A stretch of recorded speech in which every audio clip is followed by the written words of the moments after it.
people's #1 money fear? Edward Jones financial advisor Allison Gilman-Aquino is here with the answer to that question. Good morning. Good morning, Nicole. The answer is outliving their money. There was a recent study done by Allianz Insurance and asked people between the ages of 44 and 75 what their #1 money fear was.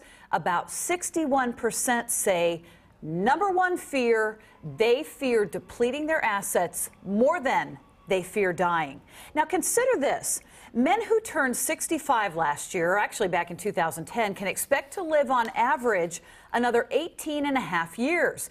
Women who celebrated their 65th birthday here in the United States back in 2010 will live on average another 20.7 years. So when you think about it that way, Nicole, that fear, it may not be unfounded for some folks who haven't been doing enough saving. Yeah, so a lot of people could spend as long in retirement as they spent working. Yeah, you know, you think back to our grandparents' day or maybe the generation before them.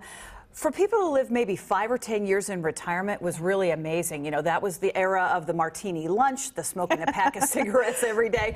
People just didn't live that long in retirement, and if they did, it was kind of a shock. Now with medical care being what it is and people taking better care of themselves, skipping the martinis, waiting till the weekend, you know, people are just living longer. You've got to plan accordingly, and a lot of people don't really stop to think, you know what, if I retire at 60, 62, and I live until I'm 90, 92, that's 30 years in retirement. That's almost as long as I worked. All right, so what do we do? That's the question. What can we do right now? I think you got to be really, really proactive. You can't sit around and waiting for that right moment. You just got to jump in there with both feet. I think the first thing that you need to do is keep investing. If there's any way for you to continue to tuck money away, you got to do it. Consider working longer. If you have the option and you're not getting pushed out of your job or health concerns aren't a consideration, if you can work a couple of years longer, you absolutely ought to think about doing that.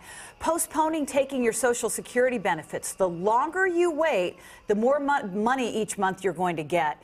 Take a good hard look at your budget. I've got budgeting worksheets I print out for my clients that lets them see exactly how much they spend each month. Maybe there's a way you can live on less and really not give up your standard of living. This one, the last one, tough love, Nicole, that's the one that a lot of people have trouble with.